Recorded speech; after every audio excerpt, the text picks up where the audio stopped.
There are many stakeholders involved in the management of MS patients beyond the neurologist. These stakeholders all serve different functions to deliver care for MS patients, but they can be divided into 3 groups. The first group includes nurse practitioners and physician assistants. They typically have substantial prescribing power. While they are less involved in the diagnosis and initial DMT choice, they often manage treatment switches independently after that.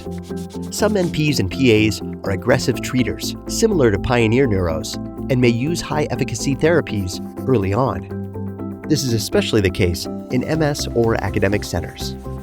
They typically want to be engaged by manufacturers in the same way as neurologists, and they may feel neglected if they're overlooked. Now, there are slight differences between NPs and PAs. NPs may be more independent, while PAs may rely more on the neurologist. The second group includes patient navigators, social workers, infusion nurses, and general nurses. These stakeholders serve as sentinels. They often build strong relationships with patients, educating them on the disease state, treatment options, and support services. Due to their frequent interactions with patients, they may detect early signals of disease activity, tolerability issues, and non-compliance. However, they may not always communicate these issues immediately to prescribers, as they're not always empowered to do so. Now, the final group is the remaining support staff, including practice managers, medical assistants, and some nurses.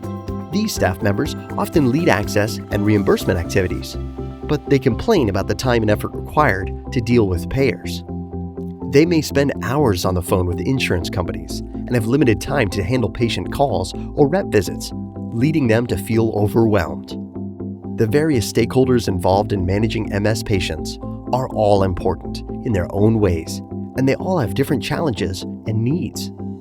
And by understanding the needs of each, Genentech can establish themselves as a valued partner to the MS community.